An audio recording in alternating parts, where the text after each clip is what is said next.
Chapter 2, Aegean Civilization, the Mycenaeans, and the Greeks of the Archaic Age.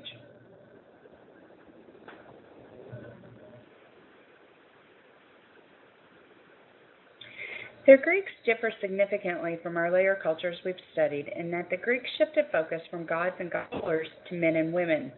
Ordinary people were seen as having some control over their destinies and some moral responsibility for their actions.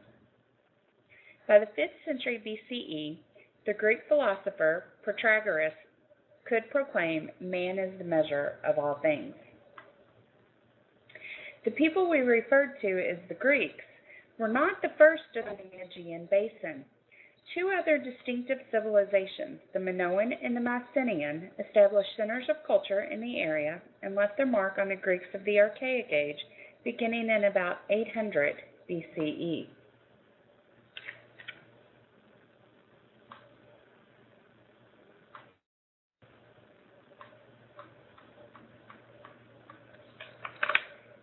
While civilizations were flourishing in Egypt and Mesopotamia, another culture was developing among the Neolithic settlements on the island of Crete. By about 2000 BCE, a prosperous and mercantile civilization had emerged, and between 1700 and 1500 BCE, it reached a high point in wealth, power, and sophistication. This society was labeled Minoan after the legendary King Minos.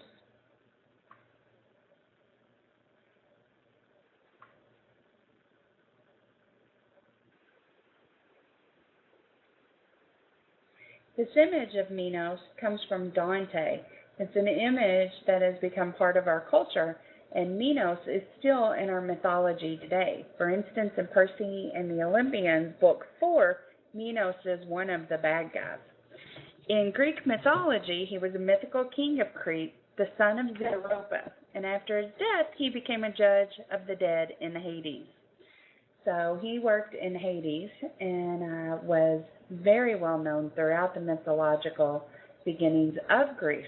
So the culture was named after him and then organized into a complex class system that included nobles, merchants, artisans, bureaucrats, and laborers. Noble life was based on palaces, and 20th century archaeological excavations of several palace sites indicate that communities were linked in a loose political federation with the major center at Knossos on the north coast. Remarkably, no fortified walls protected the Minoan palaces, suggesting that the cities remained at peace with one another and that the island itself faced no threats from sea raiders.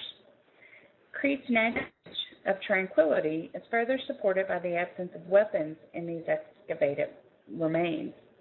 The early Minoan age was the formative period of Minoan power and culture. It was during the High Minoan age that the Minoans flourished as an urban civilization with magnificent large-scale architecture, especially these palaces. The naval supremacy of the Minoans is evident in the light, low-lying construction of their cities, which omitted defensive walls, and at the heart of each city was a multi-story palace built from clay bricks and timber framing with a large courtyard in the middle. Greatest was the palace at Knossos, the Minoan capital, which contained hundreds of rooms that served variously as bedrooms, offices, workshops, art studios, and storage chambers. The Minoan palace not only housed the ruling class, but served as the hub of city businesses. Minoan palaces were technically impressive, featuring plumbing for both water and sewage, and a ventilation system comprised of ceiling shafts and swiveling wall panels. The downward tapered Minoan column is the first native European column type. See your screen for two examples of those. At Westshore, the decorated surface immediately above the columns would eventually become a standard element of Greek buildings. The palace at Knossos is the principal source of knowledge about Minoan Crete. The ruins, though no longer paved and walled, provide a sense of the grandeur and expanse of this once magnificent site. It had included the impressive plumbing and drainage system we've talked about and the complex flow of rooms. Below ground, a storage area contained huge earthenware pots that held grains, oils, and wines, and probably collected as taxes from the populace and serving as the basis of trade and wealth. Beautiful friezes, bands of designs and figures decorated the walls of the rooms and hallways. Frescoes, a process of applying paint to wet plaster of sea creatures, such as dolphins and octopus, of beautiful women, and of intriguing bull-leaping rituals enliven the palace walls. These remains are highly revealing, but unfortunately, early Minoan writing called Linear A has not been deciphered.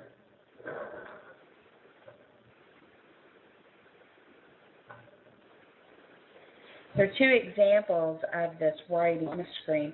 The first seems to be on a clay pot of some kind, and the second on more of a tablet-like area.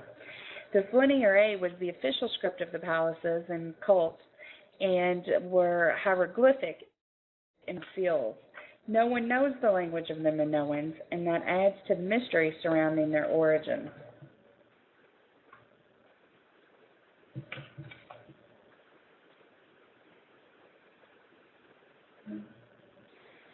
Religion appears to have been matriarchal, led or ruled by women, centering on the worship of a mother goddess or a great goddess, creator of the universe and source of all life. Statues of bare-breasted earth goddesses with snakes in her hands show how the deity was portrayed by the Minoans, but the precise purpose of these statues is unknown.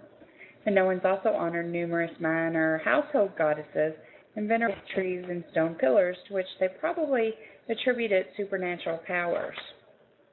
The Minoan religion focused on these female deities and had females officiating, so priestesses as opposed to priests. The statues of these priestesses in Minoan culture and frescoes showing men and women participating in same sports, such as bull-leaping, lead some archaeologists to believe that men and women held equal social status in the society. Inheritance is thought to have been matrilineal, which means passes down through the mother or female line. The frescoes include many depictions of people with the genders distinguished by color. The men's skin is reddish-brown and the women's is white. Concentration of wealth played a large role in the structured society. Multi-room constructions were discovered even in the poor areas of town, revealing a social equality and even distribution of wealth. That kind of social equality is often linked to a mother goddess in a matriarchal religion by feminists, whether true or not. Now, around 1600 BC, Crete suffered when a nearby volcanic island erupted. About a century later, the mainland Mycenaeans conquered Crete, but they did not destroy Knossos. Around 1375 BCE, Knossos was devastated, but it's not known how or why. The inhabitants of Crete had always relied heavily on trade, and this did not change under the Mycenaean domination down to about 1100 BCE.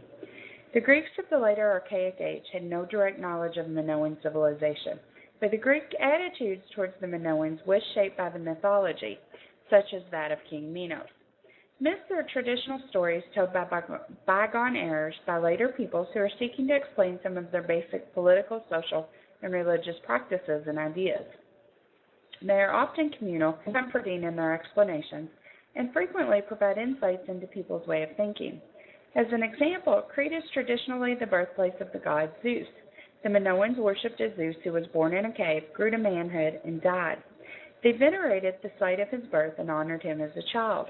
The later Greeks, however, believed Zeus to be the immortal father and ruler of the Olympian deities, and they were instead of the Minoan belief that the god had died. The grain of truth in this story may be that, although the Greeks eventually dominated Crete in physical terms, elements of Minoan religion found their way into later Greek beliefs. Thus, in a sense, the Olympian gods were born on Crete. Cretan influences on Greece may also be detected in language, social organization, and economic pursuits, although archaics do not regard the Minoan past as part of their heritage. This is the end of Part 1, Chapter 2, Part 1. Please continue with Part 2. Thank you.